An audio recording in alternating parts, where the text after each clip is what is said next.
Hebreus, capítulo 11, versículos 17 a 40. Diz assim a palavra de Deus: Pela fé, Abraão, quando Deus o pôs à prova, ofereceu Isaque como sacrifício. Aquele que havia recebido as promessas estava a ponto de sacrificar o seu único filho, embora Deus lhe tivesse dito: por meio de Isaque, a sua descendência será considerada. Abraão levou em conta que Deus pode ressuscitar os mortos e, figuradamente, recebeu Isaque de volta dentre os mortos. Pela fé, Isaque abençoou Jacó e Esaú com respeito ao futuro deles. Pela fé, Jacó, à beira da morte, abençoou cada um dos filhos de José e adorou a Deus, apoiado na extremidade do seu bordão. Pela fé, José, no fim da vida, fez menção do êxodo dos israelitas do Egito e deu instruções acerca dos seus próprios ossos. Pela fé, Moisés, recém-nascido, foi escondido durante 3 meses por seus pais, pois estes viram que ele não era uma criança comum e não temeram o decreto do rei. Pela fé, Moisés, já adulto, recusou ser chamado filho da filha do faraó, preferindo ser maltratado com o povo de Deus a desfrutar os prazeres do pecado durante algum tempo. Por amor de Cristo, considerou sua desonra uma riqueza maior do que os tesouros do Egito, porque contemplava a sua recompensa. Pela fé, saiu do Egito, não temendo a ira do rei, e perseverou, porque via aquele que é invisível. Pela fé, celebrou a Páscoa e fez a aspersão do sangue, para que o destruidor não tocasse nos filhos mais velhos dos israelitas. Pela fé, o povo atravessou o Mar Vermelho como em terra seca. Mas quando os egípcios tentaram fazê-lo, morreram afogados. Pela fé caíram os muros de Jericó, depois de serem rodeados durante 7 dias. Pela fé, a prostituta Raabe, por ter acolhido os espiões, não foi morta com os que haviam sido desobedientes. Que mais direi?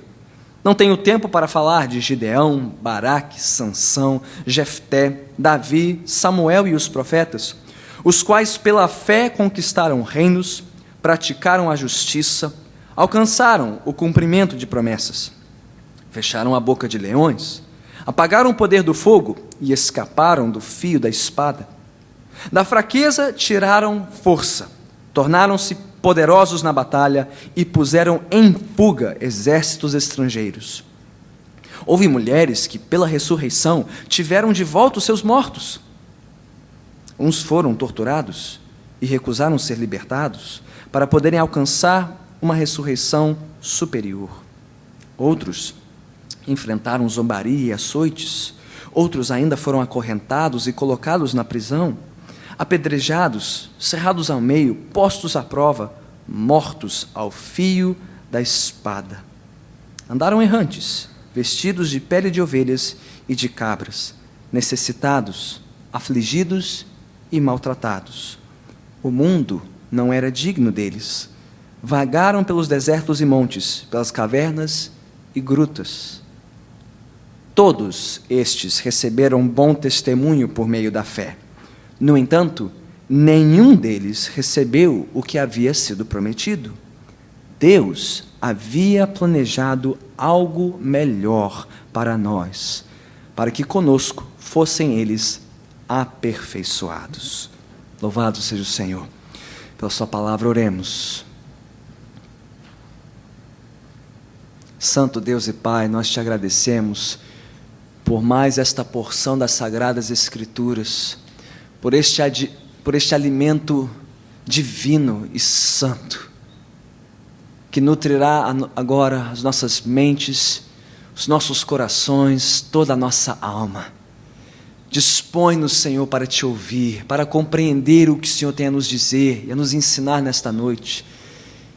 Vem, Senhor, exercitar a fé dos teus filhos e das tuas filhas aqui, e vem despertar a fé no coração daqueles que nunca antes confiaram plenamente no Senhor. Faze isso, ó Pai, pelo poder da Tua palavra e do Teu Santo Espírito. Abençoe-me, Senhor, na transmissão das Sagradas Escrituras nesta noite. E abençoe cada um na recepção da mesma. Nós assim te suplicamos, em nome de Cristo Jesus. Amém. Podemos assentar.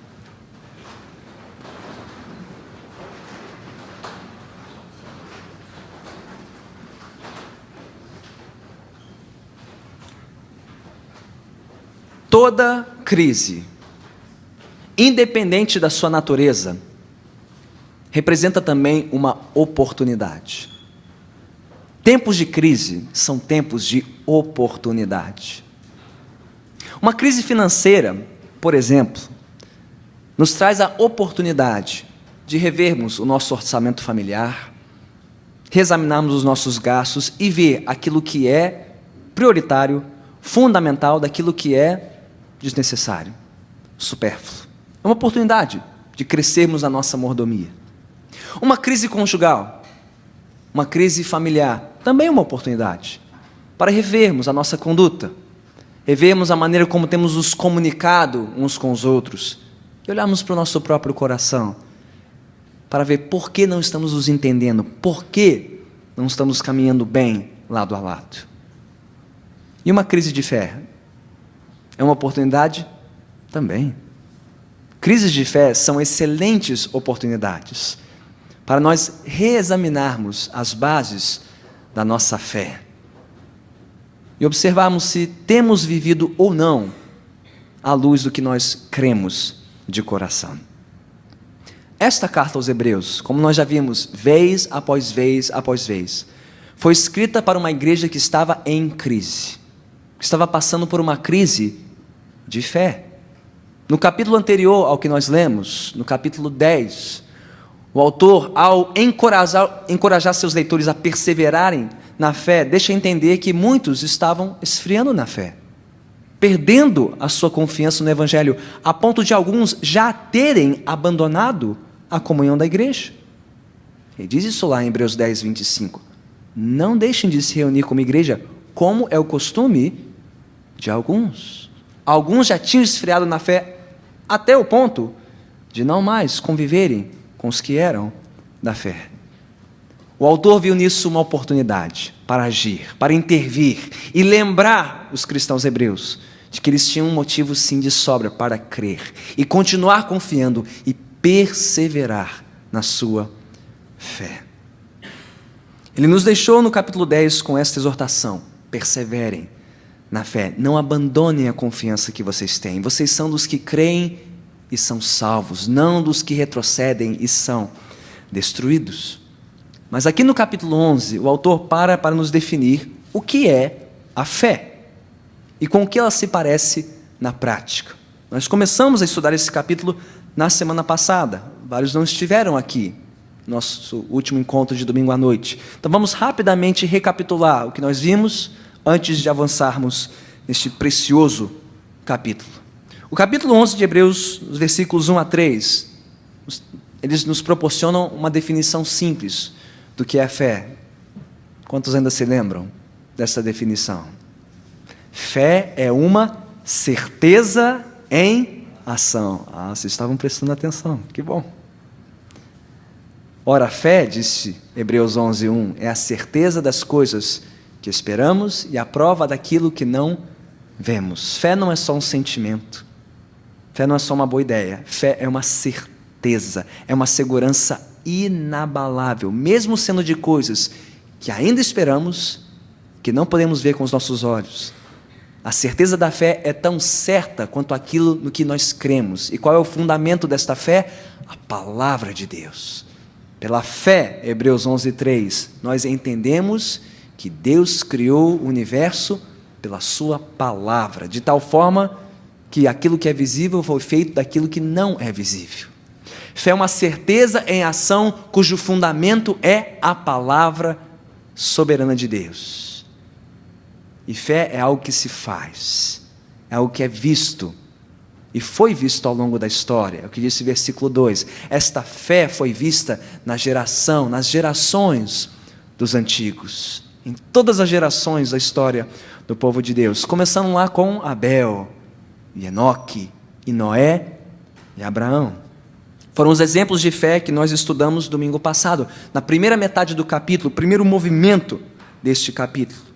E que lições estes heróis da fé nos ensinaram? Hebreus 11:6. Ora, sem fé é impossível agradar a Deus.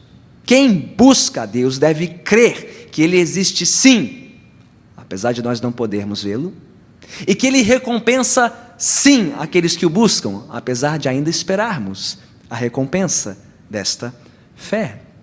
Foi assim que viveram Abel, Enoque, Noé, Abraão, e receberam bom testemunho por isso. Eles viveram pelo que esperavam e pelo que não viam, mas creram.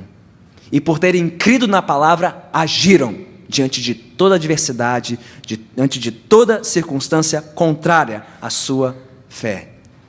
E terminamos o versículo 16, ouvindo o autor dizer: Deus não se envergonhou deles. Porque eles não se envergonharam de Deus e creram nele, Deus não se envergonhou deles e lhes preparou uma cidade, uma pátria, um destino glorioso. Se foi assim com os antigos, assim também deveria ser com os cristãos hebreus. Eles também tinham que perseverar naquilo que ainda esperavam, embora não pudessem vê-lo ainda. Retomamos então o capítulo da fé, aqui no versículo 17. E nós podemos dividir o restante da galeria dos heróis da fé em 3 movimentos. Como a lista está em ordem cronológica, podemos dividi-la por etapas na história. Podemos dividi-la entre etapa ou período dos patriarcas, cuja história está relatada no livro de Gênesis, versículos 17 a 22, ouviremos falar de Abraão de novo, e Isaac, Jacó e José. Num segundo momento, nós ouvimos o testemunho da geração do Êxodo, e da conquista da terra prometida, versículos 23 a 31, e do versículo 32 a 40 temos o restante da história. E como o autor da carta disse mesmo, é um resumo do resumo do resumo, porque se ele fosse contar toda a história de todos os que viveram pela fé, ele não teria tempo nem espaço para contar essa história por inteiro. Então vamos examinar o restante do capítulo por estes segmentos, esses cortes históricos. Começando com quem? Com os patriarcas. Hebreus 11, a partir do versículo 17. Mantenha a sua Bíblia aberta para caminharmos pelo texto. Recomeçamos com quem? O grande pai da fé, Abraão.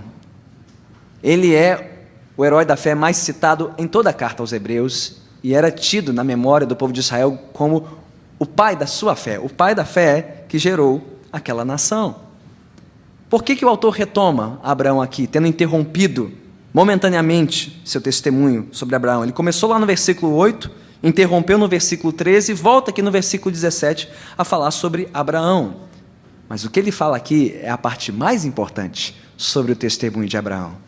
A maior prova da sua fé, a oferta do seu filho Isaque, o filho da promessa. O que estava em jogo aqui? No testemunho de Abraão, versículos 17 a 19. Bem, o que o autor já nos falou sobre Abraão dizia respeito ao passado dele. Ele deixou a sua terra para seguir para uma outra terra. Ele deixou a sua herança para seguir para uma herança que Deus lhe havia preparado. Por crer em Deus, Abraão abriu mão do seu passado, mas aqui o que está em jogo é o seu futuro. O futuro dele e o futuro da promessa de Deus feita a Abraão. O que está em jogo aqui não é o futuro pessoal de Abraão. Embora o autor diga, no versículo 17, que Isaque era o único filho de Abraão, nós sabemos que ele teve um outro filho, Ismael. Mas ao usar o termo único filho, está lembrando que este é o filho único, ou o único filho da promessa, o filho prometido, aquele que nasceu da promessa de Deus feita a Abraão. E qual foi o dilema deste homem? Coloque-se no lugar de Abraão por um instante. Deus o tirou da sua terra e o levou para uma terra estranha. Deus prometeu a ele uma descendência numerosa, apesar dele ser velho, sua esposa também, e ainda por cima ela estéril. E de maneira sobrenatural, Deus fez com que ela concebesse. Sara concebeu a Isaque. Agora, o Deus que fez a promessa pede de volta o filho da promessa. No lugar de Abraão, o que você pensaria de Deus? Será que esse Deus não se decide? É ou não é o filho da promessa? É para a promessa continuar por Isaque ou não? Porque se eu obedecer a Deus e oferecer Isaque, o que acontecerá com a promessa? Deus não disse, está lá no versículo 18, por meio de Isaque, a sua descendência será considerada? Então como é que Deus cumprirá o que ele prometeu? Se agora ele pede de volta o filho da promessa. No lugar de Abraão, o que você pensaria? No lugar de Abraão, o que você faria? Mas o que Abraão pensou? Lembre-se do que o autor já disse no versículo 12. Assim, daquele homem já sem vitalidade. O que Abraão pensou e o que ele lembrou? Deus gerou vida de onde não poderia vir a vida. Deus deu a Abraão e a Sara poder para gerar vida. Se Deus foi capaz de gerar vida de onde não havia vida, Ele não poderia fazer isso de novo? De outra forma? Quando Abraão entregasse Isaque de volta nas mãos de Deus? Então, essa conclusão que o autor tira no versículo 19, Abraão levou em conta que Deus pode ressuscitar os mortos. Ele não só pode dar vida a quem não pode gerar vida, ele pode devolver a vida de quem a vida é tirada, porque Deus é Deus. Não foi isso que aconteceu? Abraão pensou, Abraão creu, Abraão agiu. Sua fé foi uma certeza em ação. E por crer que Deus é fiel e sempre cumpre o que diz, Abraão sabia que nada pode impedir o cumprimento do plano de Deus. Se Deus prometeu, se Deus pediu de volta, Deus é que resolveria essa história. Deus é que cuidaria tanto de Abraão, como de Isaque, como da promessa feita aos seus descendentes. Agora note bem a ênfase do texto aqui. A fé de Abraão foi grande? Claro que foi. Claro que foi.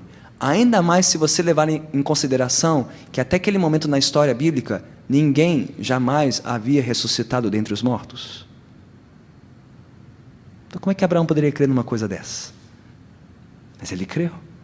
Grande foi a fé daquele homem, ao devolver Isaque para o Senhor. Mas a ênfase aqui está naquele que é maior que Abraão. A ênfase está no Deus em quem Abraão creu, um Deus que nunca volta atrás na sua promessa e é fiel em tudo o que Ele diz e em tudo o que Ele pede dos seus servos. E não era exatamente isso que os cristãos hebreus precisavam saber e crer? Porque eles estavam diante de um impasse. Deus não nos salvou? Deus não nos prometeu cuidar de nós? Deus está ao nosso lado ou não? Então por que estamos nessa situação? Por que estamos sofrendo tanta oposição e tanta hostilidade e tanta perseguição? Será que Deus voltou atrás na sua promessa? Será que Deus não é capaz de cuidar de nós? Pelo contrário, o que aqueles leitores precisavam saber e crer era a mesma coisa que Abraão soube e creu. Abraão não hesitou na sua fé, diante daquela prova vinda de onde? De Deus, versículo 17. Pela fé, Abraão, quando Deus o pôs à prova. O que o autor já está deixando aqui, entendido entre linhas. Ele voltará a esse assunto no capítulo 12.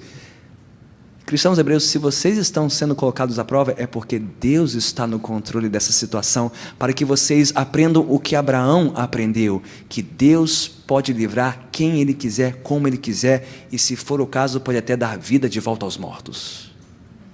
Então creiam, perseverem, sigam em frente pela fé.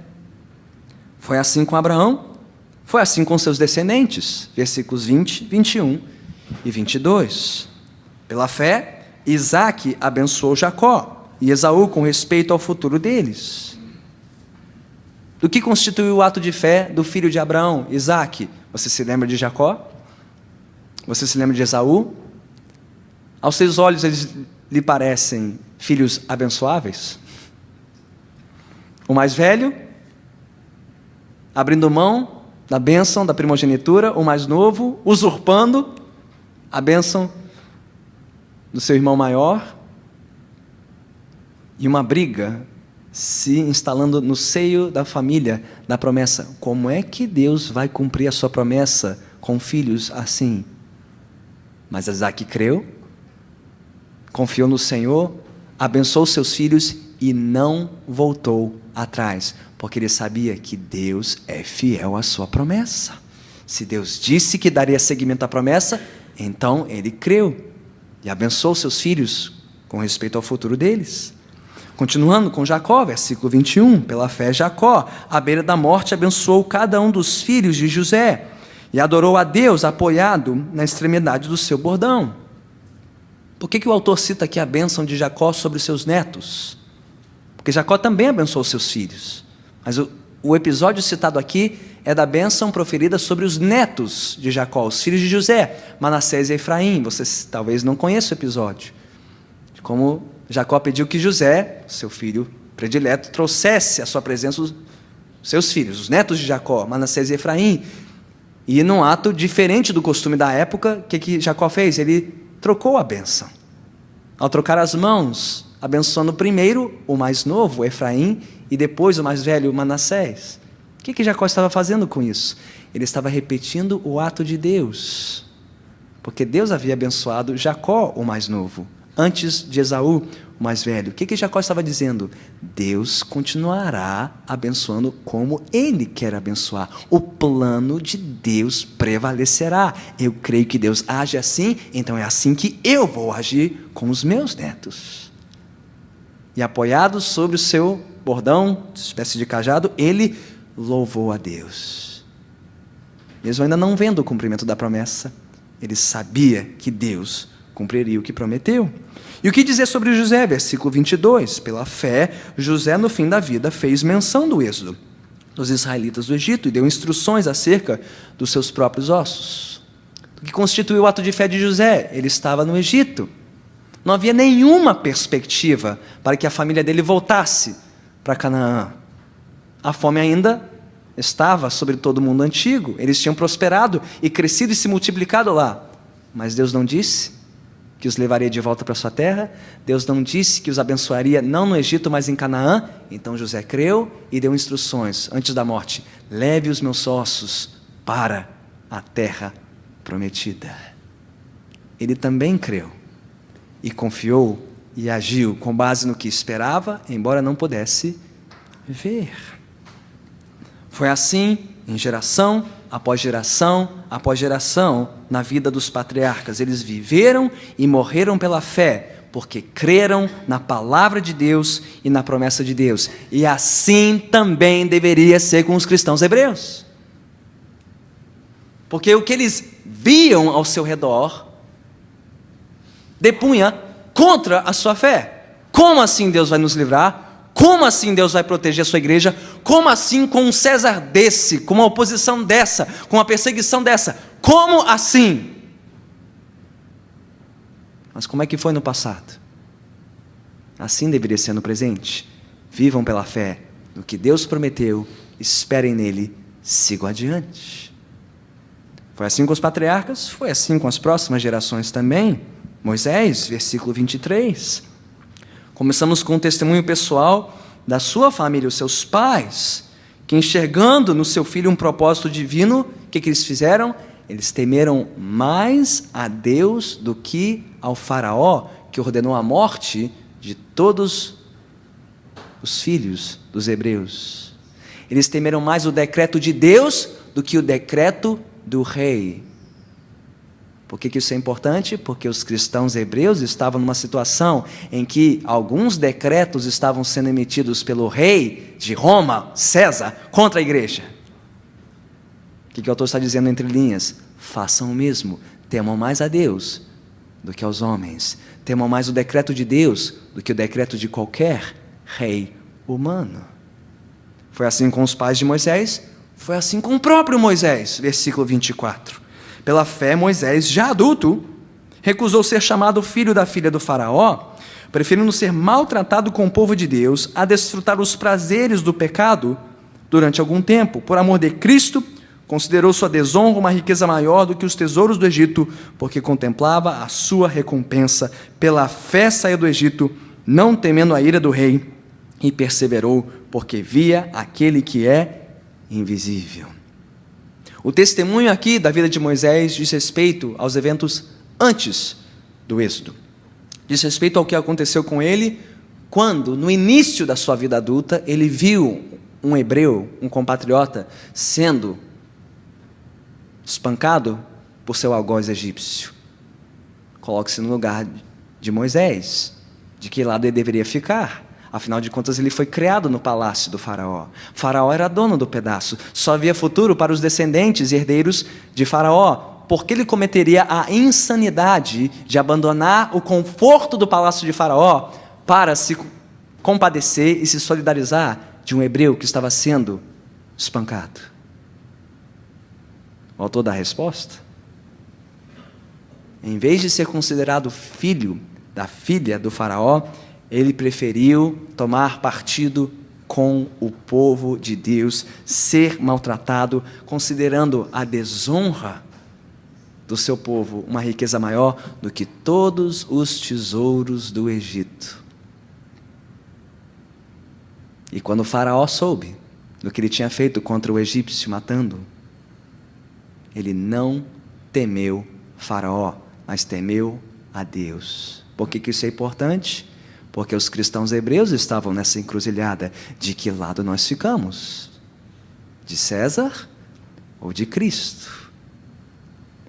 Vamos abrir mão dos nossos bens, das nossas posses, do nosso conforto e da nossa segurança para sermos maltratados com a igreja, os que perseveram na fé, ou vamos abandonar a igreja para sermos protegidos, acolhidos e bem aceitos pela nossa sociedade? O que o autor está dizendo entre linhas? Sigam o exemplo de Moisés, porque é mais importante do que os tesouros, mais importante do que o reconhecimento, mais importante do que a proteção dos reis da terra, é participar do povo de Deus, é amar a Cristo. O autor fala até profeticamente no versículo 26, como se Moisés, já percebendo o que estava por vir na igreja, por amor de Cristo,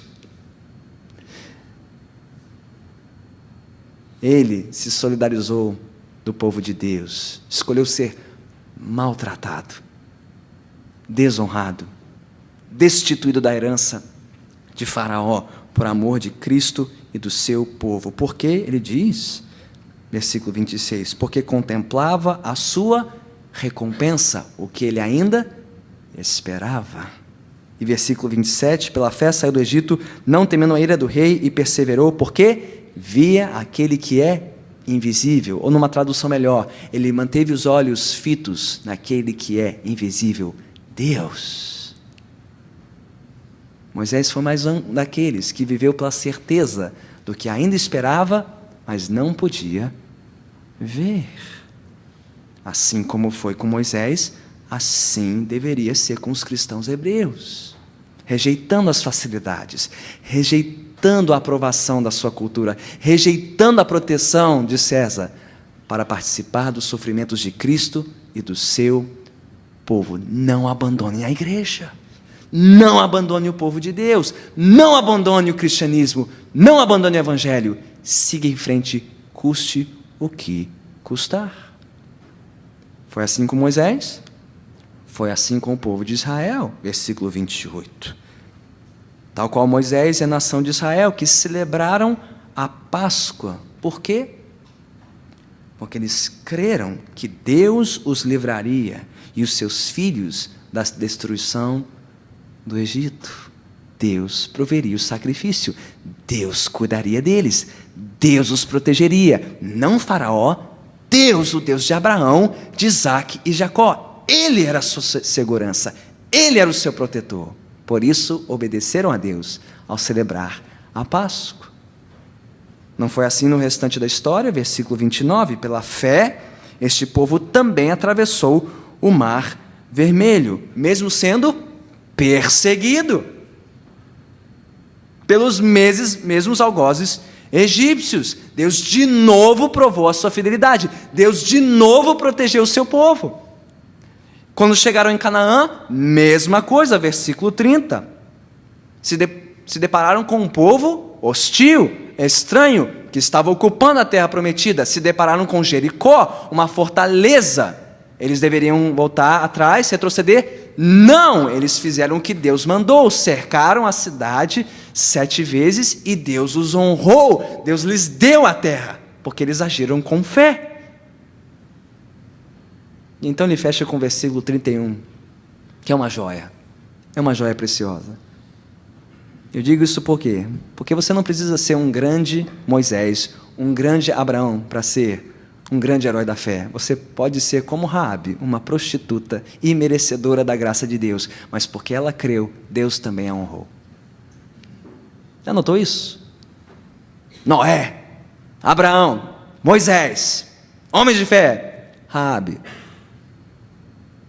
Qualquer hebreu teria parado e dito, quem? Não. Lê isso de novo. Sim, Noé, Abraão, Moisés, Raabe. Mesmo Raabe. Aquela que nunca antes tinha ouvido falar de Deus. Quando ela recebeu os espiões em sua casa e ouviu do que Deus tinha feito por este povo, livrando do faraó, livrando do Egito, atravessando o Mar Vermelho, disse, Jericó é fichinha para esse Deus. Eu vou confiar nele e não nos governantes da minha cidade. Pela fé, a prostituta Raabe, por ter acolhido os espiões, não foi morta com os que haviam sido desobedientes ou incrédulos. E não é assim que os cristãos hebreus deveriam viver? Diante das fortalezas, diante das tropas inimigas, diante da fúria das nações e da fúria dos governantes da época, o que eles deveriam fazer? Viver pelas coisas que esperavam e por aquele que não podiam ver. Eles deveriam seguir em frente pela fé. Há muito mais? Claro que sim. Aliás, há tanto mais que não há tempo para falar sobre tudo isso. Versículo 32. Que mais direi? Precisamos de mais provas, mais evidências, mais testemunhos, então há de sobra. Há testemunhos de sobra. O autor poderia escrever outro livro só de testemunhos da história, sobre aqueles que viveram e morreram pela fé. Não tenho tempo para falar. Ele começa a relatar os juízes, os reis, representados por Davi, os profetas, representados por Samuel. Ou poderia falar de todos eles, e de tudo que Deus fez por eles. Olhem para a história, a galeria está abarrotada de manifestações do poder de Deus, na vida daqueles que creram, viveram e morreram pela fé. O que Deus fez, você não acreditará. Versículo 33 em diante. Pela fé, estes antigos superaram e triunfaram sobre tantas adversidades. Versículo 33, pela fé conquistaram reinos, praticaram, ou, a tradução melhor, estabeleceram a justiça e alcançaram o cumprimento de promessas. De quem está falando? De Davi, dos reis de Israel, que alargaram as fronteiras, ocuparam a terra prometida,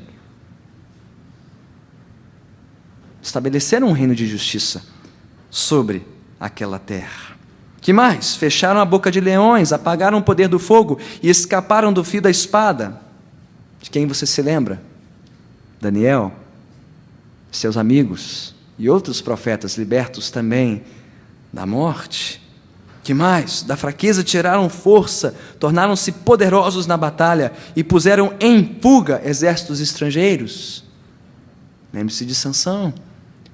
Lembre-se dos grandes juízes de Israel, de como Deus os honrou, vez após vez após vez. Tá bom, fica melhor ainda, versículo 35. Houve mulheres como aquela viúva de Sarepta atendida por Elias, como a sunamita atendida por Eliseu, que receberam seus filhos de volta da morte. Pela ressurreição tiveram de volta os seus mortos. Você tem alguma dúvida do que Deus pode fazer? Você tem alguma dúvida do poder de Deus na vida daqueles que tão somente creem, confiam e perseveram? Então olhe para a história e lembre-se de geração após geração, testemunho após testemunho. Deus é fiel, Deus é poderoso e nunca abandona o seu povo. Seja quando esse povo supera e triunfa, ou quando este povo sofre e ainda assim persevera. Você deve ter notado uma mudança de tom a partir do versículo 35, porque até aqui é bênção, bênção, bênção, vitória, vitória, vitória, triunfo, triunfo, triunfo. Mas o capítulo não terminou aqui. Ainda no versículo 35. Uns foram torturados e recusaram ser libertados para poderem alcançar uma ressurreição superior. Outros enfrentaram zombaria e açoites. Outros ainda foram acorrentados e colocados na prisão, apedrejados, cerrados ao meio, postos à prova, mortos ao fio da espada. Andaram errantes, vestidos de pele de ovelhas e de cabras, necessitados, afligidos e maltratados. O mundo não era digno deles. Vagaram pelos desertos e montes, pelas cavernas e grutas. O que aconteceu com o poder de Deus? O que aconteceu com o plano de Deus? O que aconteceu com a promessa de Deus? Será que Deus foi mais fiel a alguns do que a outros? Ou será que alguns tiveram mais fé do que os outros, para que alguns fossem libertos e outros não? É quase como um espelho, né? Só que um espelho oposto. Uns foram ressurretos, outros morreram e não foram ressurretos, mesmo torturados. Uns foram libertos do fio da espada e outros não. Uns fecharam a boca de leões e outros foram devorados, ou cerrados ao meio, ou maltratados de uma série de formas diferentes. Por que isso é importante aqui? Porque o autor não sabe como Deus escolherá agir na vida dos cristãos hebreus. Alguns podem ser libertos, outros não. Alguns podem ser chamados a triunfar e outros a suportar e perseverar tudo até o fim. O autor não sabe, mas a história mostra que Deus será fiel, seja na vida, seja na morte. Pastor, tem certeza que é isso que o texto está dizendo? Eu tenho absoluta certeza, porque olhe para o versículo 39. Qual é a conclusão que o autor tira de tudo isso? Todos estes receberam bom testemunho por meio da fé. Quem? Todos. Mesmo os que morreram e não foram ressurretos. Mesmo os que foram torturados, acorrentados e cerrados a meio. Não. Se eles entrassem em algumas igrejas evangélicas hoje, eles teriam ouvido: você tem pouca fé, meu filho, você está sofrendo demais, deve ter algo de errado com a sua fé. Eu não estou dizendo que todo o seu sofrimento não é resultado de falta de fé, mas sofrer não é sinônimo necessariamente de falta de fé. Todos receberam um bom testemunho, independente da sua circunstância, independente do desfecho da sua vida. Todos receberam um bom testemunho. Tanto os que fecharam a boca de leões, como os que foram dilacerados por leões.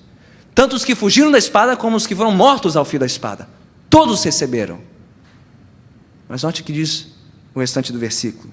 No entanto, nenhum deles recebeu o que havia sido prometido. Mesmo os que fecharam a boca de leões. Mesmo os que triunfaram e puseram em fuga exércitos estrangeiros. Mesmo esses não receberam o cumprimento da promessa. Por quê? Lhes faltou fé? Não. Versículo 40. Porque Deus quis assim. Porque Deus é tão soberano que Ele escolhe como terminar a vida dos seus servos. E o que Ele escolhe é sempre melhor. Deus havia planejado algo melhor para nós, para que conosco fossem eles aperfeiçoados.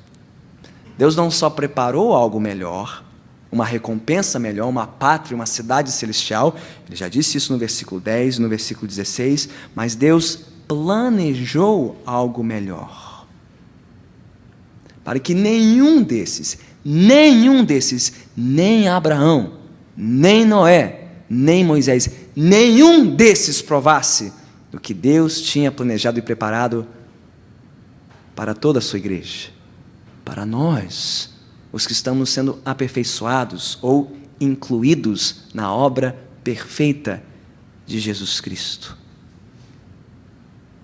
Qual é a força da conclusão aqui? Cristãos hebreus, se vocês estavam pensando em voltar atrás, não cometam essa tolice e insensatez. Vocês estão abrindo mão daquilo que Abraão e Moisés e Davi e Samuel e todas as gerações da história tanto aguardavam, e Deus preparou para nós. Vocês vão voltar atrás agora.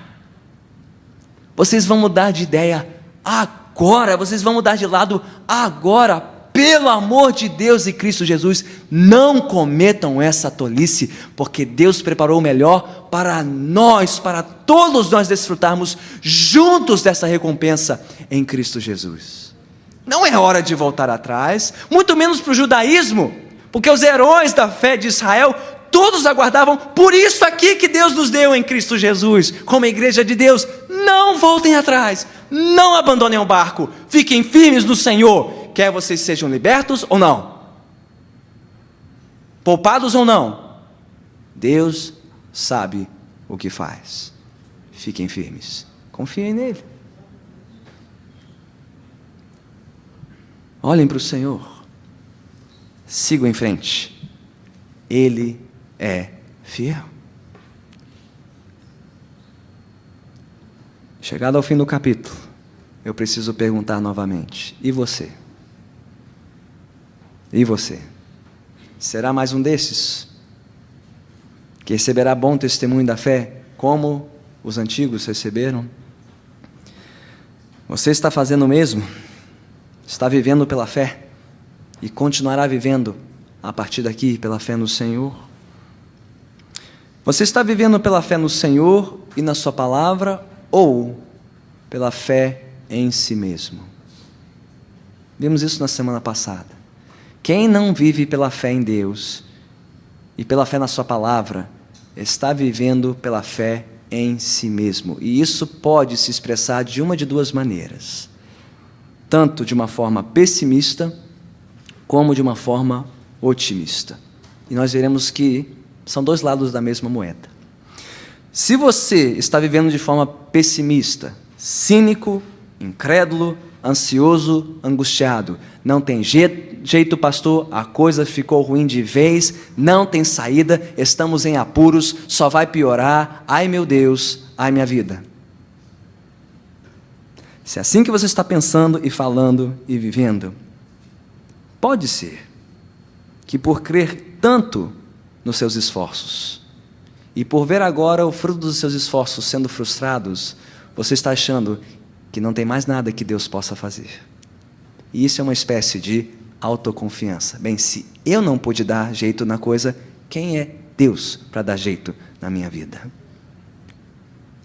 Ou, do outro lado da moeda, você pode viver de forma tão otimista, segura, tranquila, confiante, por crer tanto nos seus esforços, que quando estes dão certos, você acha que não precisa de Deus e Deus não precisa agir. Não, eu estou bem, pastor. Eu me preparei para isso, eu sou uma pessoa precavida, prudente, eu sempre me preparo para uma crise. Estou sempre pronto. Esteja você descambando para a descrença pessimista ou para uma ingenuidade otimista, porque o otimista é sempre alguém que não sabe de tudo, não sabe de todas as coisas. Você ainda está vivendo pela fé em si mesmo. Mas viver pela fé, segundo as Escrituras, não é viver nem de maneira pessimista e nem de maneira otimista. É viver de uma maneira realista. Você sabe que as coisas estão ruins, você reconhece as adversidades, você enxerga as dificuldades, você não faz vista grossa ou finge que essas coisas não existem. Elas existem de fato. As coisas estão ruins, os dias são maus. Mas você sabe pela fé que mais reais do que essas coisas são as promessas de Deus, a palavra de Deus e o plano de Deus. E Deus não falha. Se Ele falou, Ele prometeu, Ele vai cumprir. Creia, olhe para frente, siga no seu caminho pela fé.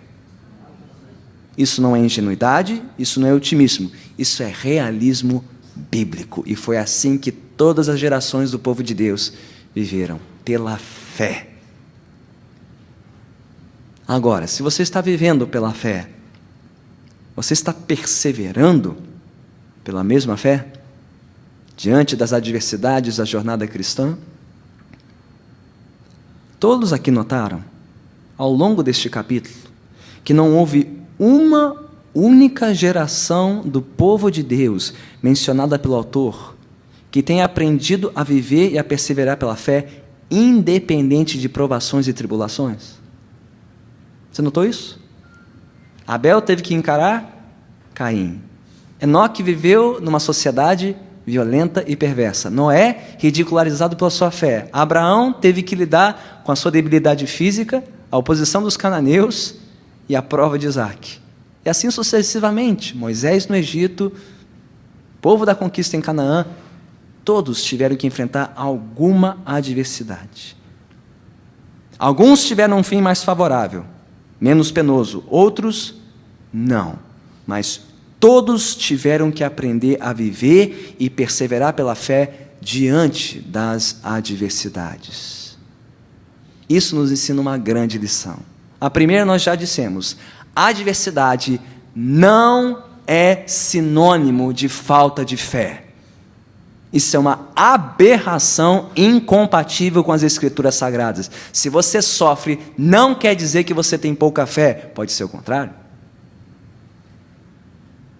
Pode ser que na absoluta soberania de Deus, Ele esteja fazendo sua fé crescer por meio das adversidades. E por ser fiel a Deus, você ainda terá que sofrer mais. A adversidade não é sinônimo de falta de fé. E mais, a adversidade não é empecilho para a fé. Ah, pastor, está muito difícil. Eu creio, mas está tão difícil. Mas tão difícil crer em Deus. Se não fosse, aí você pode preencher. A Dilma, o desemprego, a economia, a dificuldade de criar os seus filhos. Se não fosse por, seria tão mais fácil crer em Deus. Você já pensou assim? Você já falou assim? Ou já sentiu assim? Guarde o seu coração. Porque nos momentos de aflição e de adversidade, nós começamos a sentir muita peninha de nós mesmos. E num sentimento de autopiedade e autocomiseração, vulgo coitadismo, nós dizemos que eu creio em Deus, mas é tão difícil crer em Deus. Eu quero crer em Deus, então creia. Confie. Se Deus deixou acontecer, é para que você creia. E cresça na sua fé. E aprenda a confiar mais e mais, senão não seria fé. Senão não seria confiança. Senão não seria certeza na coisa no que você espera e não vê. Foi assim que os antigos viveram. É assim que você deve viver. Independente da dificuldade. Pode ser desemprego, pode ser as finanças, pode ser enfermidade, pode ser solidão, pode ser conflito familiar ou pode ser frustração ministerial. Deus não quer que você sofra, mas Deus quer que você cresça. E se para você crescer, Ele tiver que te fazer sofrer por pouco de tempo, que seja. É para a glória dEle e para o seu bem. Então viva pela fé. E continue vivendo pela fé. E perseverando na fé. Por fim, todos aqui estão vivendo e perseverando pela fé em Cristo. Porque se os antigos tiveram motivo para crer em Deus, nós temos maior motivo para crer, porque eles não viram o que nós vimos pela fé. Se Abraão ofereceu seu filho Isaque e figuradamente o recebeu de volta dentre os mortos, Deus, de fato, entregou o seu filho por nós e literalmente o ressuscitou dentre os mortos para nos dar vida. Aconteça o que nos acontecer nesta vida. Se Moisés não temeu o decreto do rei, se Moisés sofreu desonra e maus tratos por rejeitar as riquezas do Egito e temer mais a Deus do que a ira de Faraó, quanto mais Jesus Cristo foi ultrajado, foi desonrado, recusando as ofertas do diabo, recusando as ofertas do mundo, temendo mais ao Pai do que a fúria dos judeus e a fúria dos romanos para morrer no Calvário por mim e por ti. E se algumas gerações do povo de Deus superaram e triunfaram sobre as adversidades, enquanto outras não triunfaram, tiveram que suportar e perseverar em meio às adversidades, Cristo triunfou na tribulação.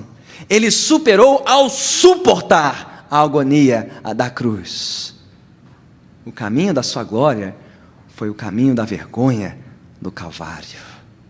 E porque ele sofreu e creu e perseverou, você também pode crer e perseverar pela fé.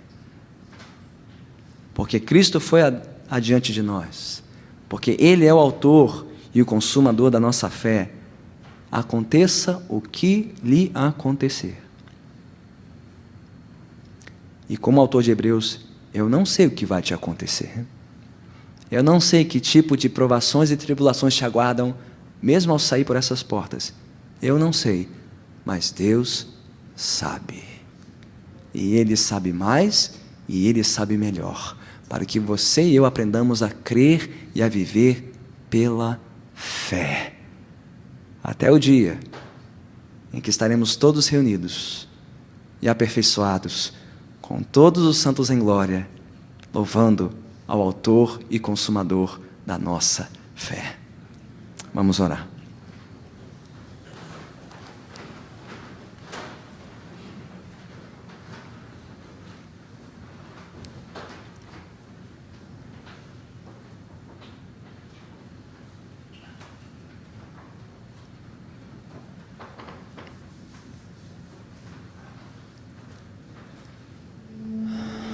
Sim, Senhor, muitos de nós creem. Cremos e já cremos tantas vezes, mas ajude-nos na nossa pouca fé. Quando a adversidade se intensifica, quando as aflições nos angustiam, quando os desafios se mostram maiores do que podemos suportar, vem nos socorrer, como tu socorreste os antigos da história. Vem nos ensinar a viver pela fé, naquilo que esperamos e não vemos. Vem fortalecer aqueles que estão cansados e sobrecarregados. Seja por confiarem demais em si mesmos e por se sentirem tão seguros, ou por já terem desanimado e quase abandonado a esperança. Vem nos ensinar a viver pela fé no Senhor, no Teu poder, na Tua palavra e nas Tuas promessas, que jamais falharam e jamais falharão. Ergue os nossos olhos para o Senhor nesta noite, autor e consumador da nossa fé, Jesus Cristo, nosso Rei, Senhor, aquele que foi provado, que sofreu e foi obediente em todas as coisas e perseverou até o fim, para nos trazer tão grande salvação. Senhor, se houver entre nós aqueles que nunca antes entregaram a sua vida a Ti, nunca antes foram despertados para confiar no Senhor e entregar-te a sua vida, que nesta noite possam provar desta segurança, desta certeza inabalável, de que aconteça o que nos acontecer nesta vida, o Senhor é por nós, porque o Senhor deu o seu Filho por nós. Ó Senhor, que esta mensagem possa ferir estes corações e assegurar-lhes que eles não pertencem mais a si mesmos, mas pertencem a Ti. Tu os compraste para pertencerem a Ti, Senhor, e a viverem de hoje em diante pela fé no Senhor e nas Tuas promessas. Nós assim Te agradecemos, Senhor, e Te louvamos, Te bendizemos.